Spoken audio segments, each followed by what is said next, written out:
नासिक में गणपति जुलूस के दौरान संगीत वाद्य यंत्र बजाने वाली ढोल ताशा बैंजो पार्टी ने पुलिस प्रशासन के नियमों और विनियमों का पालन करने के लिए पुलिस को धन्यवाद दिया।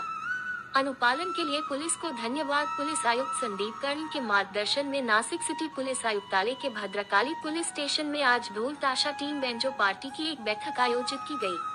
बैठक में पुलिस उपायुक्त किरण कुमार चौहान साहेब, पुलिस उपायुक्त नितिन जाधव, वरिष्ठ पुलिस निरीक्षक गजेंद्र पाटिल, सरकारवाड़ा पुलिस स्टेशन वरिष्ठ पुलिस निरीक्षक सुरेश अवध, ढोल ताशा दस्ते के मुख्य अध्यक्ष, ढोल ताशा पार्टी के मालिक उपस्थित थे। गणपति जुलूस में ढोल बैंजो बैंड बजाने वालों को जुलूस एक जगह रुकने से रोकने के लिए कई नियमों के विकल्प दिए गए।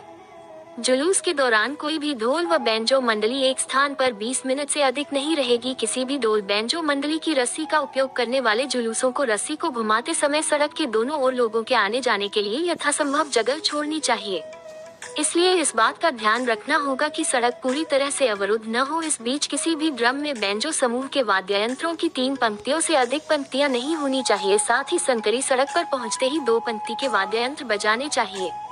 जुलूस के दौरान गणेश मंडलों को स्वयंसेवकों को लेकर जाना चाहिए और उक्त स्वयंसेवकों को आने वाले लोगों के हाव भाव के अनुरूप व्यवहार नहीं करना चाहिए। जुलूस केवल जुलूस के दौरान गणेश मंडल जुलूस के दौरान जगह जगह बने स्वागत कक्षों के सामने ढोल बैंजो मंडली के साथ शांतिपूर्ण ढंग से संगीतमय जुलूस निकालें। इस बात का ध्यान रखा जाए कि जुलूस के दौरान मंडल के सदस्यों एवं स्वयंसेवकों के पास किसी भी प्रकार का धारदार हथियार न हो। पुलिस उपायुक्त किरण कुमार चौहान ने निर्देश दिए हैं कि गणेश मंडलों को जुलूस के दौरान एक ही प्रकार का वाद्य यंत्र बजाना चाहिए।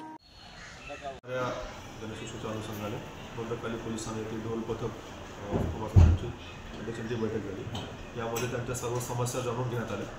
मिरवणूक मार्गामध्ये काही अडथळा येऊ नये, मिरवणूक सुरळीत पार पडावी यासाठी काही या ठिकाणी सूचना करण्यात आलेल्या आहेत। त्याला ढोल पथकांनी मान्यता दिली आहे। मुख्यत्वे म्हणजे यांच्यामध्ये एकूण एका वेळेस किती वाद्य वाजतील याच्याविषयी मर्यादा देण्यात आली।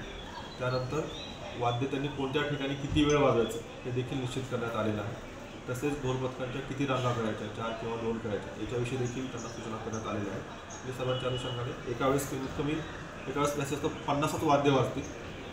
तसेच एका ठिकाणी जास्तीत जास्त 20 मिनिटच वादन करता येईल आणि जे काही चिंचोळे रस्ते आहेत या ठिकाणी त्यांनी दोन रांगा कराव्यात।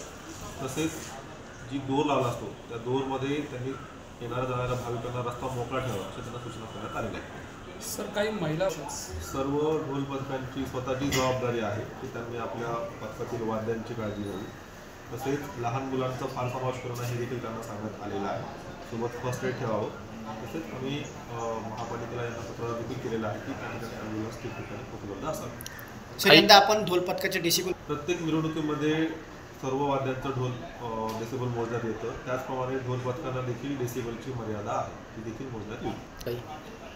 पथकांमध्ये फक्त ढोल असेल, कुठलीही धोकादायक वस्तू वापरण्यात येणार नाही हे स्पष्टपणे सांगण्यात आलेलं आहे। ज्या कुठल्या गोष्टीमुळे मिरवणुकीस बाधा येऊ शकते, कुणाला इजा होऊ शकते अशा गोष्टींना परवानगी असणार नाही।